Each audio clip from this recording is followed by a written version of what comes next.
Hi, Corey. Thanks for helping my project. Could you say a little bit about yourself? Hey Nathan, nice to meet you. My name is Corey Turner. I live in Charleston, South Carolina. I am 50 years old this year, which seems unreasonable, and I'm not sure I'm very happy about it. And other than that, I certainly grew up, watching all the launches and things when I was a kid. Certainly, was convinced that we'd all be, going up for like weekend trips by this point in my life, which I'm a little bitter that hasn't happened. But other than that, yeah, that's me in a nutshell. So you would have been about one or two in 1972, whenever the last people stepped foot on the moon. Yes, exactly. So I definitely don't remember those in person, but certainly remember there being a lot of talk about the program still, when I was a young boy. So And then I guess in 75, whenever you had the Apollo Soyuz, you would have been about maybe four or yeah, three. and I don't know that I recall the TV coverage of the launch, but I remember my aunts and uncles were buying me, like child books about it, and I had a number of different magazines and books that were all about, and I definitely remember seeing art in those magazines or those publications that was like the Apollo equipment next to the Soyuz equipment in the same illustrations, which was kind of interesting.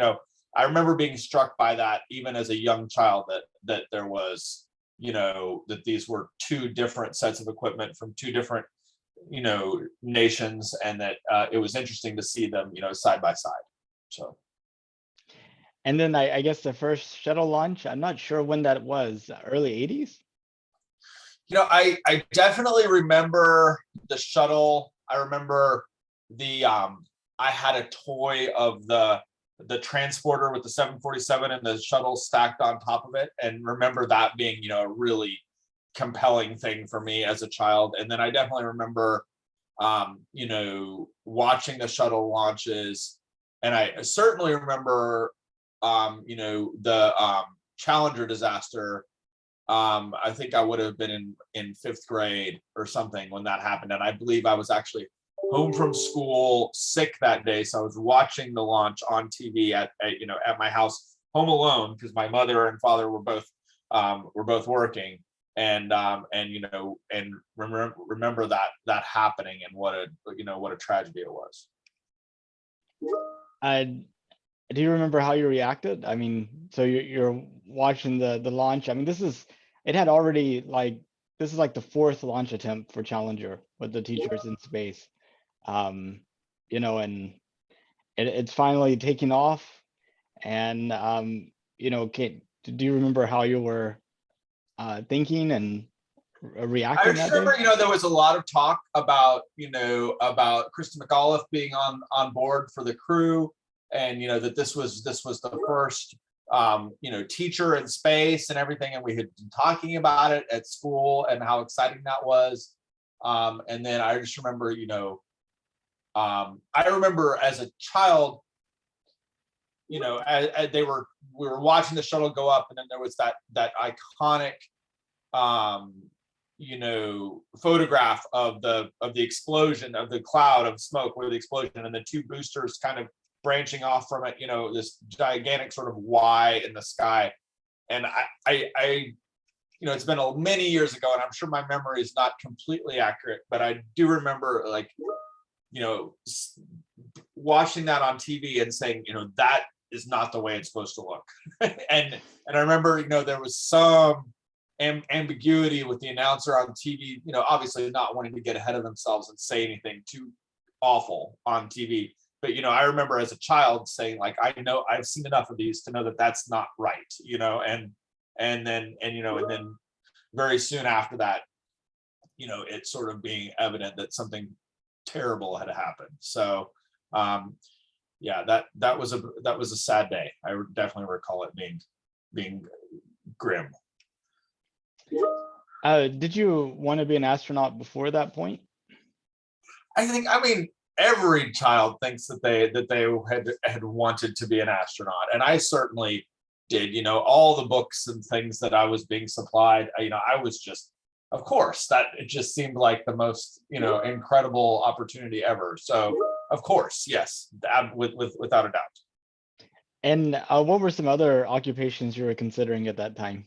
So I definitely, as a young child, I think, astronaut, probably followed, with close second by like, Chuck Yeager test pilot type things, or fighter pilot type of things. I did not end up doing any of that.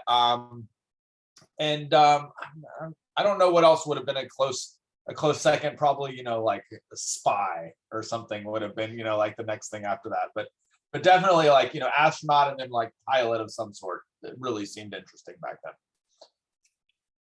then. In after the Challenger incident, did it affect your desire to become an astronaut, or were you just like? I don't think it did. I don't, I mean, I think maybe at that point in fifth grade, I was probably realizing that was a pretty, rare career track. And so I probably was starting to think, or soon after that anyway, was probably starting to think in other directions. But I don't think the disaster really put me off it. I don't think that I think it was more, just other things. And you mentioned you really felt like you should be taking trips to the moon and to space now. What I mean, like, what made you feel like that should be where we were at this point? I think as a kid, I read, a lot of like the sort of golden age SF, like, Asimov and Arthur C. Clarke and, and Heinlein and those guys. And so, I mean, those guys, that was sort of my, my bread and butter was reading those guys. And so, all of that sort of, early, like 50s and 60s optimism about technological progress in science fiction, and about how, we were going to have outposts on the moon and on Mars, and, the moons of Jupiter and stuff, it was just within our grasp, and that like we were going to be doing these things right away. And so as a kid, I remember my grandfather had given us a copy of like the World Book encyclopedias for kids, and so it was like, an A to Z volume on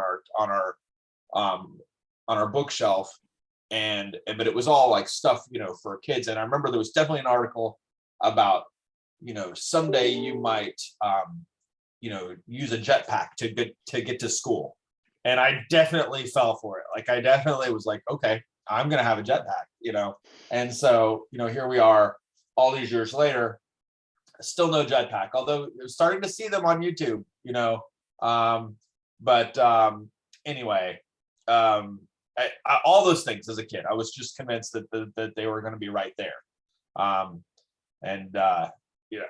tell my own children, I'm like, these like, you see the jetpacks on YouTube now, and the hoverboards and stuff. I mean, the actual flying boards and stuff. And I'm like, that's what, when I was a kid, we thought we were about to have them. And now just all these years later, we're starting to see them. So anyway. Do you think your kids will get the opportunities that you thought you would have?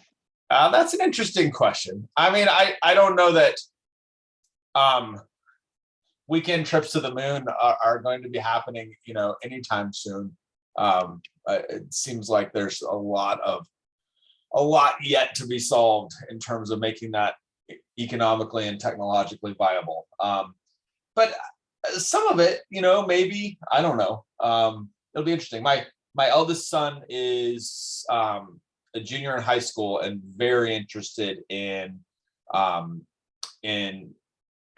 engineering, and really like his dream job would be to work for NASA or one of the private aerospace firms, someday. So it'll be interesting to see where he ends up going in the next, 5 to 10 years. So that I think will be very interesting to see. How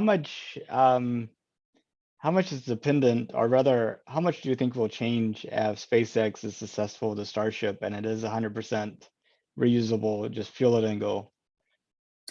I mean, obviously, if the private sector starts being successful with this and starts to be able to make, have a viable business model, and it be a profitable thing for them to use this platform to be carrying cargoes, whether they're satellite cargoes or whatever, to space. The space tourism model still seems a little far-fetched for me, just because of how incredibly expensive it still is, and it doesn't seem like that's going to get down to less stratospheric levels anytime soon. But yeah, I definitely see the privatization of launch platforms being something that's going to end up democratizing access to at least maybe lower orbit or something at some point. Whether that'll happen within my lifetime or not, I couldn't tell you at this point, but we'll see. Yeah, and so about our return to the moon, do you remember how you found out about it? I think there was it was in the sort of national news, in the context of sort of what was going on politically at the time. And so when I saw that, the idea that we were going to try to return to the moon, it was sort of framed in the context of, some of the sort of partisan political chatter that was going on, and that this was now a potential new priority for us. So I think that's when I first saw it, I was kind of like, well, is this a worthwhile idea or not? It was probably just based on where I saw the news and in the context of it. I think subsequently, thinking about it outside that context, and just thinking about it in terms of of the exploration, and in terms of getting back there and trying to make it something that is more accessible. I mean, it's been so long ago now, and that's been what's been sort of fascinating about it, is that it happened so long ago and we haven't been back, and only now, all these years later, are we just starting to go back. And I'm excited for it. I'm really excited to see the footage of human beings back on the surface of the moon, and putting together something that is more. I would love to see some sort of research outpost, station. It just seems like there's so much we could learn, and I'm excited to see it happen. I guess there's a lot of emphasis put on putting the first woman on the moon, the first person of color, and I Yep. think the attention span for the general public is very short. Yes. Based upon my experiences, unless you're actually interested actively in space, there's 80% chance you don't know we plan to go back to the moon. And I think whenever they talk about putting the first woman and the next man on the moon, a lot of people might think after that first woman steps out on the moon, that mission accomplished. Why keep going back? And I was just wondering, do you think there's a real risk there in terms of public support and understanding what the purpose is? That's interesting. I mean, I think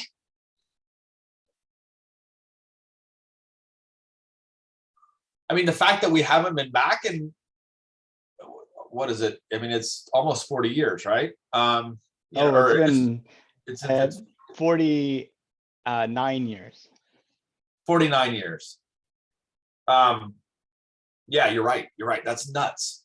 The fact that we haven't been back, indicates that public appetite for those missions hasn't been compelling, hasn't been, we haven't been clamoring to get back as citizens of the United States anyway. Because if we had been agitating for it, it would have been in the public attention before now. It would have been something that we talked about before now. So what are the I think there will need to be some wind shown. There will need to be they'll NASA's going to need to be able to show off some really cool stuff as a result of getting back there. And I think, to me, it seems like, establishing some sort of, manned outpost up there would be part of that, the same way the ISS has been for sort of, for low Earth orbit. But I think probably for a majority of us down here probably don't think about the ISS much either, or even aware that it's, that there are people up there all the time. So I don't know, man. That's a really good question. I don't pretend to be any kind of an expert that would know the answer to that, but I think it's a good question, and it's a valid concern. I don't know the answer. Well, how about this? After that first mission back to the moon, Yeah. what would need to be accomplished or done in order to keep your interest on subsequent missions? Who?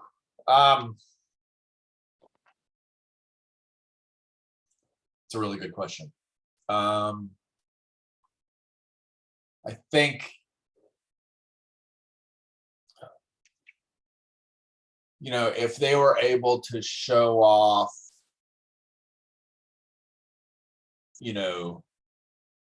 new discoveries, new understandings, new insights into what makes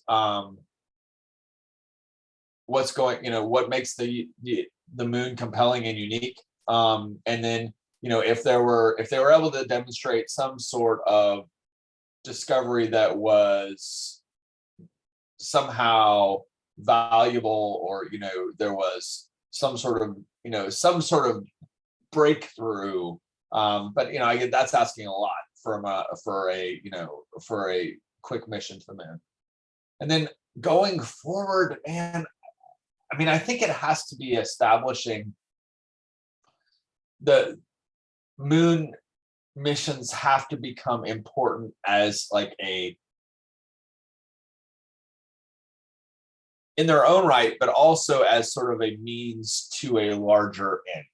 So whether that's, whether establishing some sort of foothold on the moon that gives us, that points us further out. Does it point us to Mars? Does it point us to, the rest of the solar system? I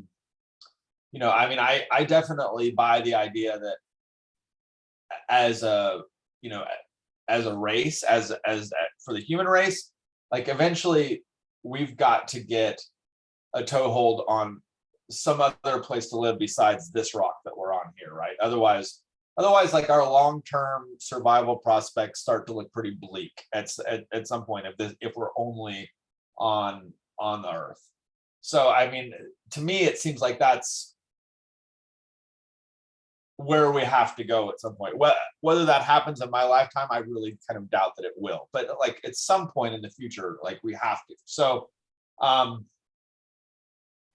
that's what would keep my interest, is if they could sort of show some progress, in the bigger picture in terms of what we're trying to achieve with our space program, and sort of show how the moon missions fit into that bigger picture and provide measurable progress towards some pretty lofty goals, I guess.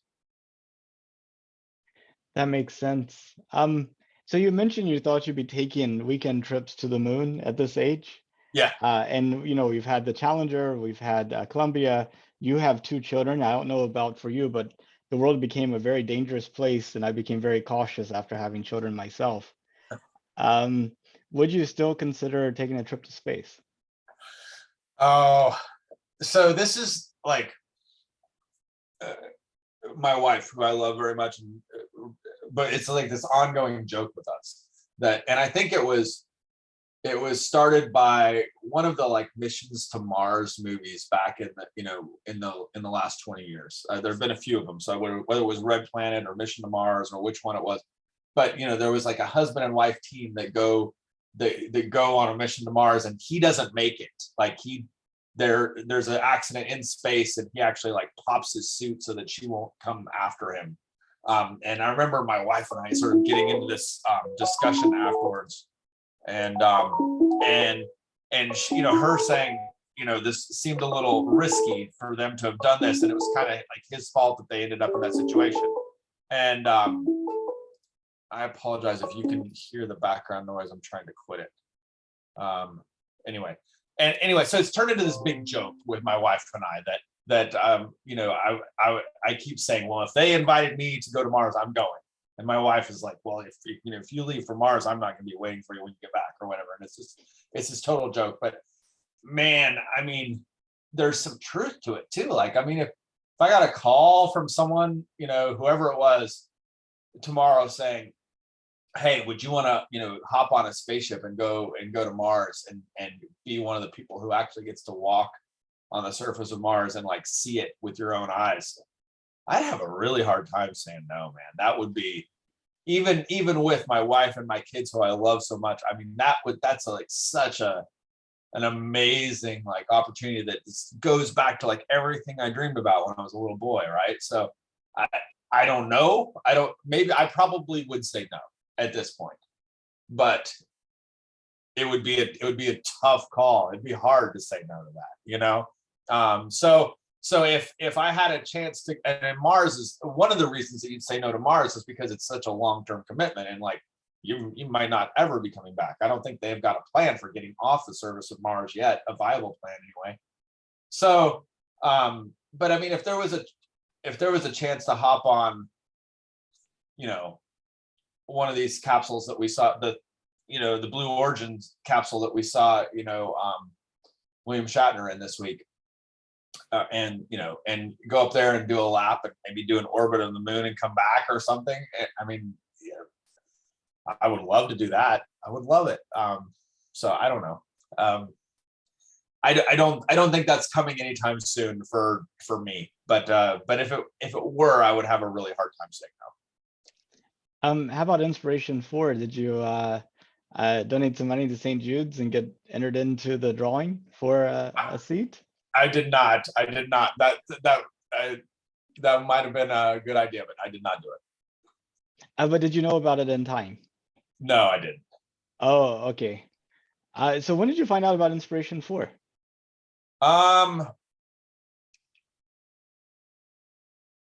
I'm honestly not certain I know what that is right now. So maybe I don't know. Tell me, make sure I know what you're talking about.